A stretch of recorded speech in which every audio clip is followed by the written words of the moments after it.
Alright, hey YouTube. The video today, I'm trying to get this camera right, will be about, hopefully it's not too windy, and I'm trying not to talk too loud because I'm sitting by the window and my two youngest are inside asleep. So, I just hope you guys can hear me because of the wind. But this video is about when I first decided to follow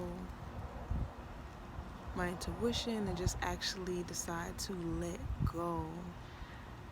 So it was the year of 2017, the end of the year, November. It's just so much was going on. I had done a lot of crazy things that done happen. I ended up getting kicked out of the home that I was raised in by a family member, and this is when I first had to come live with my mom in her 1-bedroom apartment.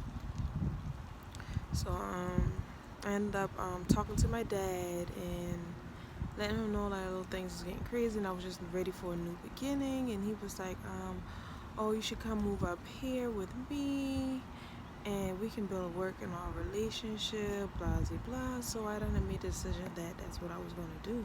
My mom really wasn't very happy about the decision because she was like, you know how your dad is and blah, blah, blah, and I don't think that would be a good idea, and it's not just you, it's you and your boys, but I feel so that is a decision and something that I had to see on my own. So I moved there with my two kids. Kaden was 5 going on 6 and Chandler was 9 months. And my dad was it was not just my dad, it was my dad, his wife, and then my half sister. I think she was 13 at the time. Yeah, so it was them living in their 2-bedroom apartment. It was like a perfect size with them and whatnot. But when me and my kids moved there, my sister, they made arrangements where my sister and her mom would be staying inside of her parents' bedroom, and then me and my kids would be inside of my sister's bedroom. See, because my dad worked nights and then her mom worked during the day, and when he came home, he was like he would just sleep in the living room on the couch or whatnot until I guess they got up, and then he would move into the bedroom. So it was, let me give y'all a backstory first on me and my dad's relationship. We really never had a relationship and whatnot, because the times that we did go there, let me backtrack some more.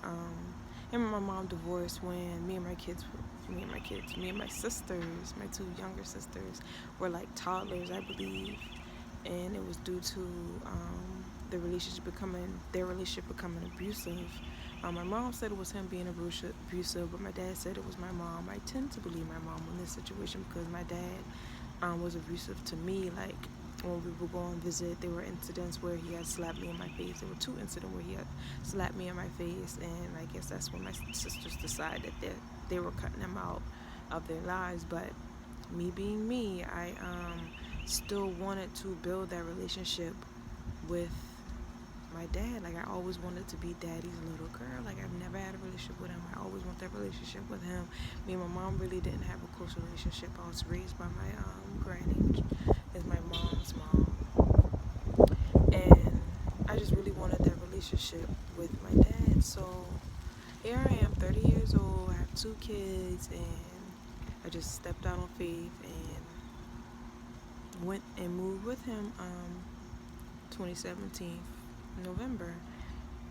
Of course it was all fine and dandy when we first moved there, and you know, everything was cool and whatnot, and he wanted me to like go and get food stamps and, you know, the other things, government assistance type thing. Before I even had moved there, I already had like kind of made a decision that I really didn't want to get on government assistance, because I didn't want to get stuck being on government assistance, and I wasn't ashamed of getting on it anyways because I already had it before. Like, I always had food stamps. That was only assistance that I received, but he was just so like stressing me on you need to go get food stamps, da da da da. And like he kind of got angry with me not doing it or whatnot. And then there were me and him trying to build that relationship.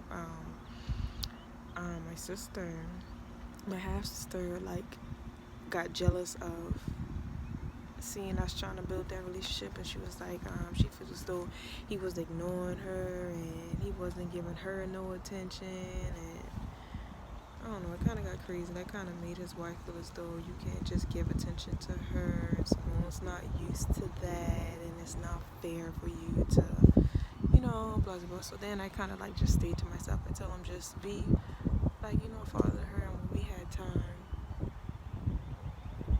we had time to build that relationship, I guess when she wasn't in school, because I think she was homeschooled, but it was at somebody else's house. Hold on, somebody's coming out. So she was being homeschooled at someone else's house or whatnot. So during the daytime, I guess me and him had time to like bond or whatnot. But to make a story long story short, his wife started to start feeling some type of way because she felt as though he was giving me too much attention, or whatever the issue was when it came to that. Like she started acting funny with me and like making these smart little comments and stuff. So I began to stay to myself. I either stayed in the room or I was just like, hey, how you doing? And that was it when it came to her and I, because I'm not going to sit and make nobody have a conversation with me or build a relationship with somebody who really didn't want that. So I ended up talking to my aunt and one of my cousins while I was there, and she wanted me to come over for Christmas, I think, but I ended up not coming. And then New Year's came and she wanted me to come, but I didn't come. And then I ended up coming like right after New Year's, like the same week of I keep saying New Year Day. It was within that same week I ended up going to her house, and like while I was there, like I think the first day that I got there, my dad ended up calling my aunt because she was there too, because she was getting her house had flooded, so she was staying with my cousin until she had got her house fixed. So I ended up going to her, like I said, and spending time with them. And while I was there, he ended up calling my aunt, and he was like, can Courtney and her kids stay with you? And so she was like, why, what's going on? She's like, wait. Say that again. She kind of gestured me to come over so I could hear what was going on. And he was like, can Courtney and her kids come stay with you? And she was like, why? What's going on? What happened? Did something happen? He was like, no, nothing happened. I just thought that it was going to be enough room, and it didn't turn out to be enough. She was like, you knew that before you told her to come move here, so why you wait till now to say that there ain't enough room? Like, did something happen or whatnot? He's like, no, nothing happened. It's just not enough room. And he just kept saying it was just not enough room, and could she come stay with you? And she was like, well, my house is getting fixed. It flooded or whatnot, and I'm not even staying at my house right now. When he's like, well, she can't come back here, and blah, blah, blah. And it kind of brought me to tears, because I'm like, what is going on? Like, you made me come way here just to kick me and my kids out, then you don't have a reason why. But my cousin ended up saying that I could stay with her. She had a 3-bedroom, but she had 5 kids, you know what I mean? But she was like, you could just stay here, and you can just watch my kids while I go to work. And my aunt ended up going back to her house with her granddaughter, and it was me and my kids plus my cousin's 5 kids or whatnot. But that was the beginning of it. Like, I didn't know how it was going to turn out. I didn't know that I was going to end up getting kicked out from staying with my dad. I didn't know that I was going to end up getting kicked out from my cousin's house either. Like, that's a whole nother story with that, and there's more details to this as well. But I feel so I had to share this story because a lot of people have to, like, you just have to step out on faith and do these things for you, because you never know what you may learn while doing it. Like, I didn't get to build that relationship that I wanted with him, but I think because I always said when I become successful or whatnot, I'll help him and I'll buy him a house. And then I also wanted to always build a relationship with this particular cousin as well. And turned out like that didn't work out either. And I always said too, like, I wanted to do something for her too, because she got all these kids and she's a single mother like myself, and I want to buy her a house or help her get herself straight and together too. But God, the universe, whatever, was showing me that these are not the people that I am supposed to bless. You know what I mean? That's what I got from staying with them, upon other things that I've learned and that I got to do while I was living there. Like, staying there taught me how to really, like, let go of fear, let go of worry. Don't stress, because everything really works out according to his plan. Like, everything that happens is supposed to happen. Like, don't ever feel as though just because something bad happens that you're not on the right track, because even though it wasn't good in my eyes, it still was good in a way, because I learned so much through those lessons. Like, I learned how to believe in myself. I learned how to listen to my intuition.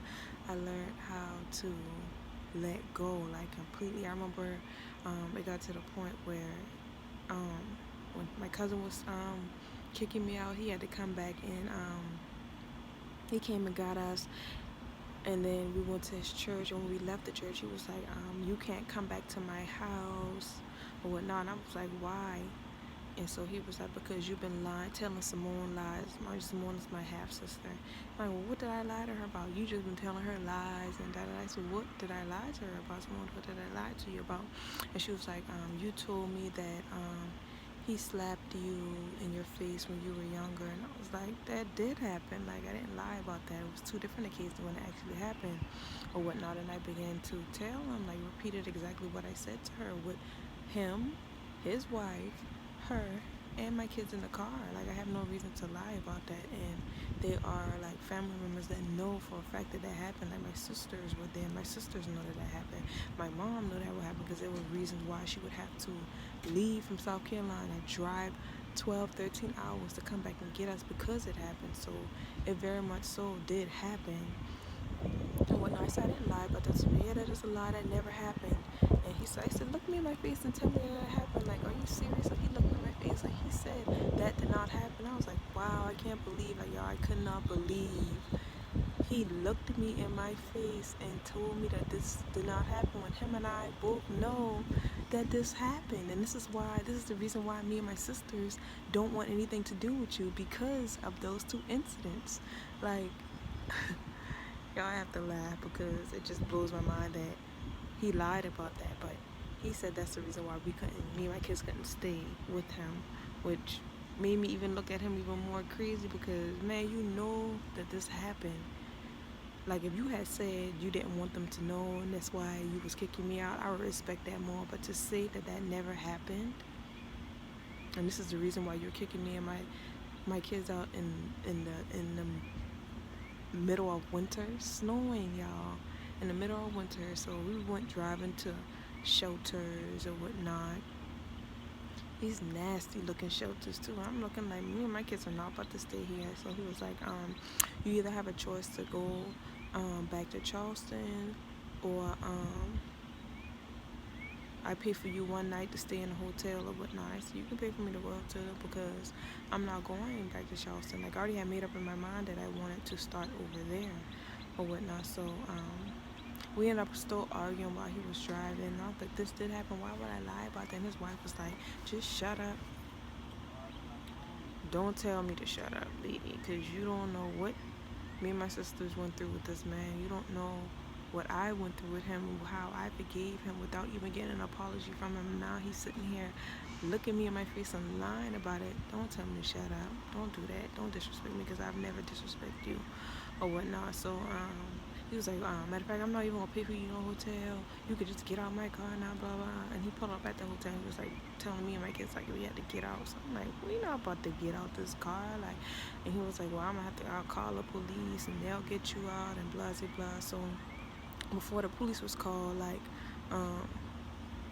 they was literally just trying to fight me and try to pull me to get me and my kids out the car. I was holding Chandler at the time, and like I said, he was 9 months at the time, and I was holding him in my hand, and then my sister was sitting on the left of me, and she was trying to push me out the car, and I was telling her, don't put her hands on me, and I was like brushing her hand off of me, and so her mom was like, don't touch my daughter. So it became a fight because she hit me in my face, my glasses flew off my face. Kaden was sitting by the door, so you had to reach over my child and my baby because my baby's sitting in my lap. You had to reach over us to hit me in my face, and I feel as though you're putting my child at risk at this point. So it was a fight, but then when I ended up looking over out the car door, my dad was standing there looking at this happening, taking place, and he didn't do anything. He did nothing, y'all. He stood there, and I look at him, and I'm like, you really gonna let this happen? So that's when he had grabbed her and be like, just stop, and blah, blah, we can just call the police. So the police ended up coming, and the police like, you you can't just stay in the car like that. You have to get out or whatnot. He ended up talking my dad into paying for a room, but we ended up not able to stay in that hotel because the police had been called on their property, and when that happens, they can't basically we couldn't stay there. So we ended up driving to this like raggedy motel, y'all. Raggedy motel. And ended up paying that for one night, and the police officer gave me a list of some shelters that I could call. So that whole night I stayed up calling shelters, and all of them was like full, didn't have no room, but each of them led me and gave me numbers to other shelters and other things where I could go to where they help single parents, and I didn't know what I could do, y'all. At that point I had just given up. Like while my kids went to sleep, all I could do was cry, but at that point I just let go, and I was like, God, I don't know what your plans are for me from this point on. I don't know how I'm going to or where I'm going to go from here, but I'm putting this in your hands or whatnot. So I just went to sleep, and the next day we had to be out by 12, so I got up early, and I had 2 suitcases at the time, so I threw away a lot of stuff so I could just have one suitcase, and I took the other suitcase to the trash, and then I got me and my kids, and we walked out of the hotel. Y'all didn't know what I was gonna do. I had no clue of what I was gonna do, but as I was leaving out, like, I call this girl an angel. She was staying in a motel with her children. I think they were at school at the time, and she was like, "Are you okay?" And I just busted out in tears, y'all. I busted out in tears, and I let her know what was going on. And then she told me about this place called Lydia's house, and ended up calling that number, and then they had a room. But again, I still didn't know where I was gonna stay for the night, so I told Lydia what was going on. She ended up coming there and paying for us to stay for the rest of the weekend, and she was gonna come back and get us on that Monday. She also gave me McDonald's gift cards that would last us until that Monday when she came and pick us up as well. And I just say that and tell a story to say this, like, you always have to believe in yourself, follow your intuition, don't give up, because there's always a plan. Just know that something's always going to work out. Let go, and you know what I'm saying, let go and let God. Like, the universe will always work it out for you if you just let go and put it in their hands. Put it in your angel's hands, and it's gonna work out. Like, so I tell my story to tell you, don't ever give up. No matter how the situation may look, never give up on you. Like, I may be back in South Carolina staying with my mom, but I learned so much with that situation that if I had a choice to do it again, I would do it again, because I've learned so much from it. The power of letting go, the power of releasing fear and worry is so strong, y'all. Y'all should never have any fear, never should have any worry, no matter how the situation may look during it. Don't ever give up. Don't ever give up. That's all I can say. Like, just let go and let God, let go, and just believe something is going to work out, because it will work out. You just have to believe. And I think there's going to be like a part 2 to this, so I can let y'all know what really went on when I was staying with my cousin, because I learned a lot with that too when staying with her. So yeah, until next time, see you guys later.